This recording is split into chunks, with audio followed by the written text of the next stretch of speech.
we all understand the magnet for illegal immigration, it is jobs. It's pretty simple. You have a supply of people willing to work. You have a supply of jobs on this side of the border that we can't fill domestically, and those two are meeting. They're just not meeting legally. And what an E-Verify system, which this bill mandates will do, is it will require every employer in America to comply with E-Verify, to basically check the documents their workers are providing against a national database that provides employment eligibility information. The third thing it does on enforcement is the border region. Now let me begin by saying this about the border. The border is not just about immigration. It's about national security. It's a national security risk. The border must be secured. And what this bill does is it requires the Department of Homeland Security to come up with not one but two plans, a border plan and a fencing plan, to achieve 100% ability to be aware of the entire border and 90% apprehension, that we apprehend 9 out of 10 people that are illegally crossing it. And we give the Department of Homeland Security 5 years to reach that goal. And if they do not reach that goal in 5 years, then the issue is turned over to a commission made up of state officials, local officials on the border to take care of the job themselves, and they will. If the federal government refuses to secure the border, the states of New Mexico and Texas and Arizona and California, through their governors and their leaders, they will finish the job. The third thing this bill does is it deals with the millions of people who are in this country in violation of our immigration laws. Now, let me begin by saying this. No one has a right to illegally immigrate to the United States. You just don't. There is no legal right to be here illegally. And as a sovereign country, we have a right to enforce our immigration laws.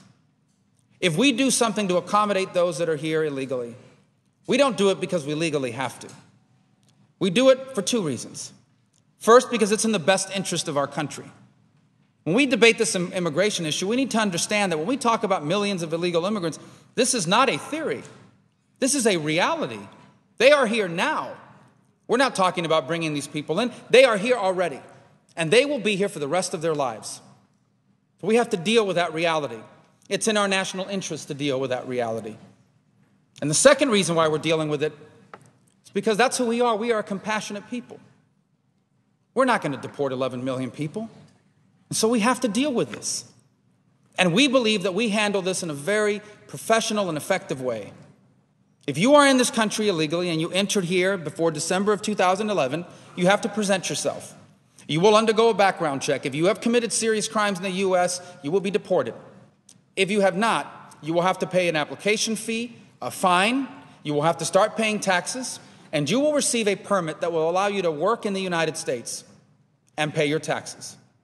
You won't qualify for any federal benefits, no welfare, no Obamacare, no food stamps, but you will have a chance to work, and you will no longer have to hide. You're going to have to remain in that system for 6 years, and then you have to go back and get your permit renewed. It's not a temporary grant. It's not a permanent grant of a temporary status. It's a temporary grant of a temporary status. In 6 years, you have to go back and apply again for this permit. And when you reapply, not only do you have to pay another fine and another application fee, but you're going to have to prove that you've been paying taxes the last 6 years and that you're gainfully employed in a way that means you're not going to wind up on public assistance. Assuming your permit is renewed, after 10 years has gone by, if the border plans have been completed, if E-Verify is in place, if the entry-exit system is in place, then the only thing that happens is you are given a chance to apply for a green card, just like everybody else does. Not a special process. You're at the back of the line. Everyone who applied before you legally goes first. But the only thing that happens after 10 years go by and the border is secured, E-Verify is in place, and the entry-exit system's in place, we don't give you anything. All you have now is the opportunity to apply for a green card. And by the way, during the first 5 years under a green card, under existing law, you don't qualify for federal benefits either. The point is, this is a reasonable way to deal with a real problem that faces our country. The alternative is to do nothing, which leads me to one of the points that people are using. We'll be talking a lot about this issue. One of the arguments against this is how much money it's going to cost. First of all, over the first 10 or 15 years, all these things about the fence and all these things that we're doing, it's paid for in the bill. But beyond that, as far as the economy of the United States, a couple points. First of all, you can't compare this bill to nothing. You have to compare it to what we have now. And what we have now is worse. What we have now is costing our economy. You have people in this country illegally, they get sick, they go to the emergency room, and the taxpayer pays for it. You have people in this country that are having children who are U.S. citizens, and they go to our schools.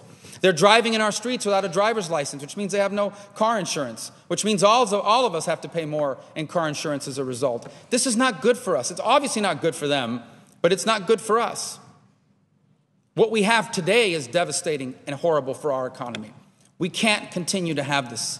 We have to fix this problem. And we have to fix it in a way that is fair to the people that have done it the right way, and fix it in a way that makes sure that this never, ever happens again.